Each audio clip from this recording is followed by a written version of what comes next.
안녕하세요. 병인박사 소아실한의원 이혁재 원장입니다. 제가 오늘은요, 그 약시에 대해서 설명을 드리겠습니다.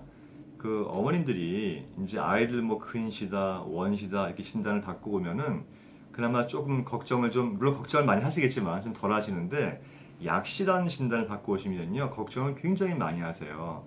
근데 한편으로는 그럴 만도 해요. 왜냐하면 약시라고 하는 거는요, 안경이나 렌즈를 했을 때 우리가 기대하는 그런 교정 시력이 나오지 않나요. 그걸 보고 약시라고 하는 거예요.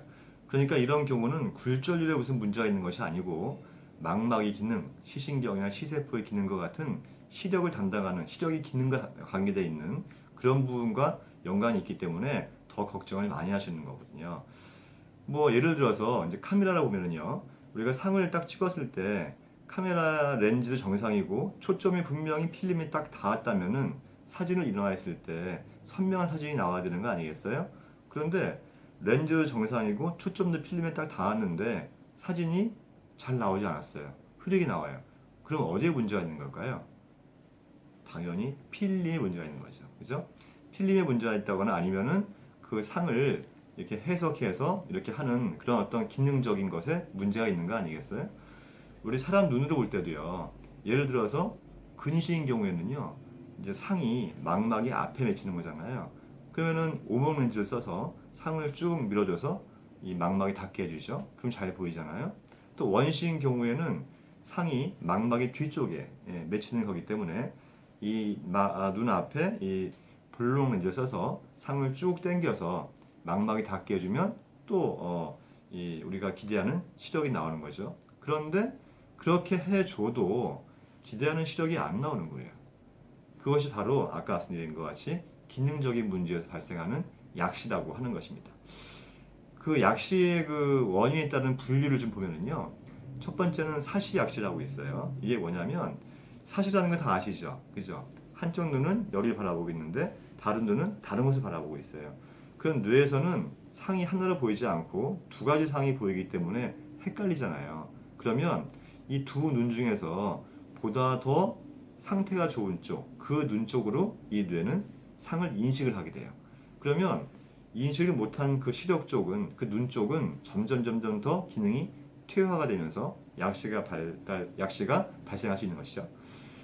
두 번째는 이제 굴절 이상 약시라고 있어요. 그거는 이제 원시나 근시나 난시 같이 굴절 이상이 있는 경우에 이것은 어릴 때 제때 치료나 훈련으로서 시력 개선을 위한 어떤 노력을 하지 않고 방치했을 경우에는 나중에는 이제 망막의 기능이 퇴화되면서 왜? 상위 망막이 안 닿으니까 제대로 망막의 기능이 퇴화되면서 약시로 발전될 확률이 높다는 것입니다. 세 번째는요. 부동시 약시예요. 뭐냐면 이 양쪽 눈의 시력이 틀리는 거예요. 보통 0.2 이상이 되면 부동시라고 보는데 양쪽 눈의 시력이 틀리잖아요. 틀리면 좋은 쪽으로만 보려고 하는 어떤 그런 성향이 사람들은 있기 때문에 그 성향 때문에 이 좋은 쪽 눈은 점점 더 좋아지고 안 좋은 쪽 눈은 점점 더 시력이 떨어지면서 그 안 좋은 쪽 눈이 약시가 될 확률이 높아지는 것입니다. 그 네 번째는요, 기질약시라고 있어요.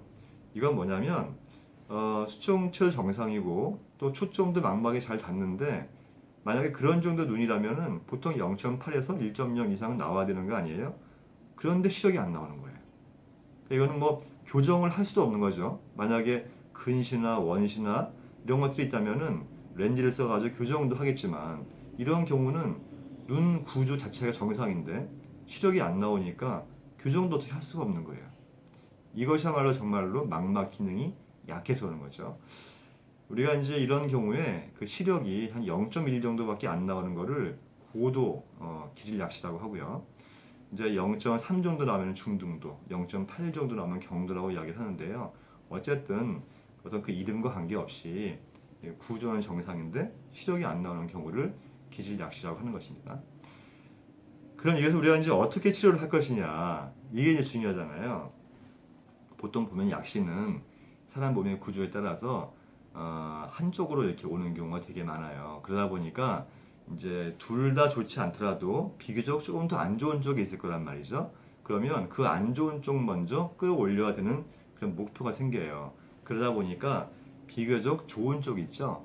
약시가 좀 덜한 쪽, 또 약시가 없는 쪽, 이쪽을 가리는 그런 가림 치료를 이제 하게 되어 있습니다.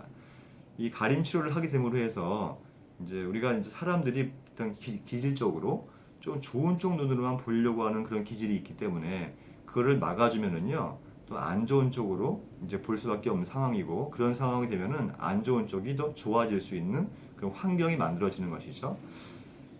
그래서 이걸 우리가 이제 뇌를 속이는 치료라고 이야기를 해요. 그러니까 뇌가 되게 똑똑한 것 같지만 실제로 이렇게 가리게 되면은요, 가리게 되면은 내가 생각해서 내가 가리는 거지만 뇌는 그쪽 시력이 상실된 걸로 인식을 하고 보다 안 좋았던, 평상시에는 눈길도 안 좋았던 그쪽으로 많이 보게 하기 위해서 노력을 좀 많이 하고 일을 많이 하게 됩니다. 이걸 우리가 가림 치료 또는 뇌를 속이는 치료라고 말씀을 드리는 거예요. 근데 가림 치료가 무슨 뭐 전가의 보도인 마냥 한다고 다 좋아지는 거는 아니에요. 이거는 주의사항이 여러 가지가 있는데, 보통 이제 예를 들어서 건강한 쪽을 가렸을 때 우리의 처음 목적은 뭐예요? 안 좋은 쪽이 좋아지는 게 목적이잖아요. 그런데 어떤 경우는요, 안 좋은 쪽이 좋아지는 거는 되지가 않고 오히려 건강한 쪽이 더 시력이 떨어지는 경우도 있어요. 가렸기 때문에. 그래서 이것을 할 때는 이제 그 담당 의사들과 잘 상의를 해서요, 수시로 시력 검사를 해 가면서 그 아이에 맞는 시간이나 강도를 정하면서 정교하게 하는 것이 매우 중요하다고 할 수 있겠습니다. 그럼 약시를 이제 치료하는 방법이 이제 제가 가림 치료 말씀드렸죠. 그런데 그럼 저희는 또 어떻게 치료하느냐? 수아시 한의원에서는요. 가림 치료는 기본적으로 하죠. 그죠? 그건 정교하게 합니다. 그와 동시에 이런 생각을 이제 해볼 수가 있어요. 우리 아이가 왜 약시가 왔을까? 이것이 과연 타고난 것일까? 뭐 이런 생각을 해볼 수 있지 않겠어요?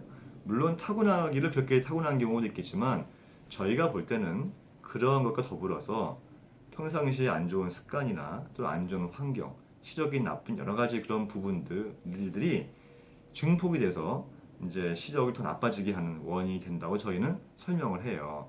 그래서 나쁜 습관이나 환경에서 발생한 것을 바로 병인이라고 하는데, 그런 병인을 반드시 먼저 해결을 해야 합니다.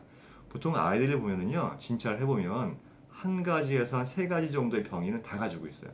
그런 병인 때문에 어떤 병이 들었을 때 더 심하게 앓고 더 잘 낫지 않게 되는 것이거든요. 시력 개선도 마찬가지예요. 시력 개선도 병인을 가지고 있는 어린이들은 굉장히 더디게 좋아지고요. 병인을 해결하면 시력도 더 빨리 좋아지는 것을 저희가 볼 수가 있는 것입니다. 그리고 두 번째는 병인을 해결하고요. 그 다음 번째는 이 시력과 직접적으로 관련이 있는 장기가 간장 기능과 신장 기능이에요. 그래서 간장과 신장 기능을 튼튼히 해줄 수 있도록 그렇게 치료를 하고요. 그 다음에 꾸준한 시력 훈련을 같이 하게 됩니다. 하게 되면은 웬만한 그 약시 증상들은 조기에 치료하게 되면은요, 틀림없이 효과를 볼 수 있으니까 여러분들 망설이지 마시고 약시 치료 열심히 하시기 바랍니다. 예. 제가 오늘은요, 여러분들에게 그 약시에 대해서 설명을 드렸는데요. 잘 이해가 되셨는가 모르겠어요. 여러분, 그 잘 낫지 않는 병으로 고민이 많으시죠. 예. 그 병인 박사인 제가 여러분의 병인을 해결해서 그 질병을 제대로 고쳐드리겠습니다. 감사합니다.